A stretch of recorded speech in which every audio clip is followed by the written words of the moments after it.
Bueno, musika talde asko maite ditudaz. Bueno, klasikotara joango naiz, eta igual agian esango nizuke Stooges edo MC5. Baina, bueno, tartea emango diote Australiako Radio Birmani. Azken aldian asko entzuten nahi naiz viniloan daukat delako eta afalostean gustatzen zaiz pixkat musika entzutea. Little Richarden Here's Little Richard. Usted 1957ko diska da eta ja hasiera ja oso bortitza dauka, tutti frutti egin uste dut hasten dela. Alde bat behintzat bai, asko gustoko dut. Kantu bat hautatzea oso zaila. Garai baten gainean nintzen diskak entzuteko saiakerak egiten ditun eta kontzeptua garrantzi gehiago zen kantua, baina kantu bat asko gustatzen zaidana da Jimi Hendrixen Little Wing. Gainera gogoan daukat Inigo Muguruza zenarekin elkartu izana eta kantu horren inguruan bera oso fana zen eta horren inguruan kritika eta historiotxoak ere elkar komentatzea. Hore hemen hona daukat Inigorena. Bueno, hortara Euskal Herrira joko dut eta Rupert aipatuko nuke. Iruditzen zait daukala trajektoria bat impekablea.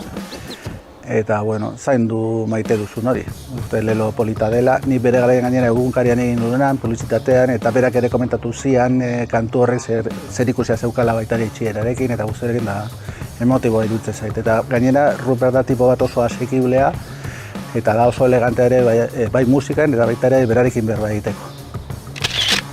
Oso gustoko eta jendeak beti aipatzen du Bob Dylan eta loko mitoak, eta nik asko miresten deten bat originaltasunagatik eta bere sorkuntzagatik da Tom Waits.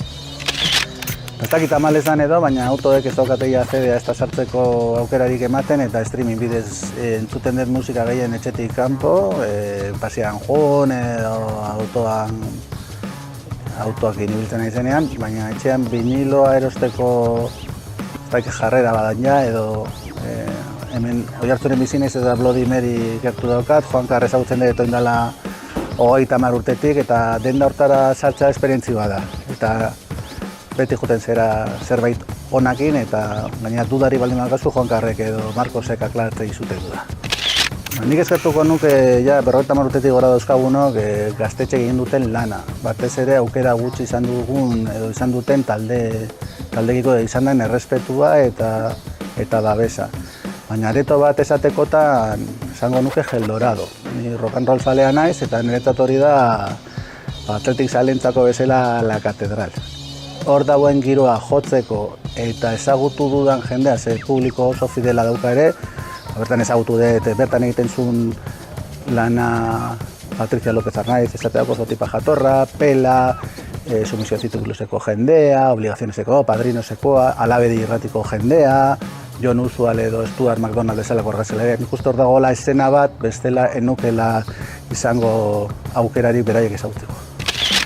Baita ere leku asko izango nituzke, Iparragirre, Matadeixe, baina hola aipatzekotan berezi bat, areto potente bat iruditzen zait hemen gertu daukagu Miarritzen eta Bal. Bertan ikusi izan ditut Cat Power, Calexico, Tropical Fuck Storm, beste bat gehiago zetena burura etortzen, baina bai soinua, giroa eta baita ere dagoela euskal giro bat, igual Miarritzen hori galduta dagoena, asko gustatzen zait areto hori. Iruditzen zait oso areto potentea dela.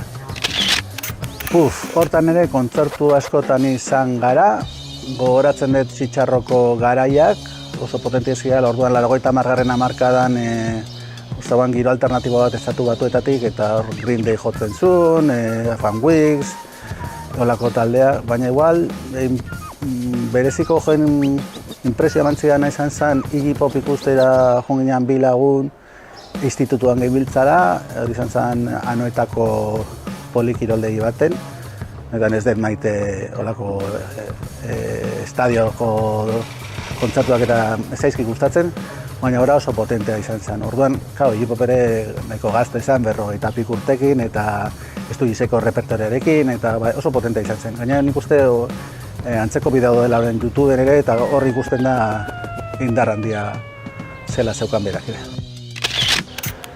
Nik uste viniloa etzala, baina kaseta bai kortaturen lehen diska. eta etxera aldu zen lehenengo viniloa, segunenik arrebak erosita, Michael Jacksonen Thriller. Bueno, bi diska erosi nituen batera, eta nik uste azkenak izan diala, Elgoibarko Txoteko Espata taldearena, Juntan Jai Dezu dauka izenburua, pop rock oso atsegina da, eta engantzatu egiten duna. Eta bestetik inpresio handia eman zian, eta bertan ere beste elgoibartar bat dago, Ander Mujika Izukariren diska, eta zuzenen ikusi nituen, eta Joseba Lenarrekin, Ander Mujikarekin, Felizekin da benetazko dream team bat da.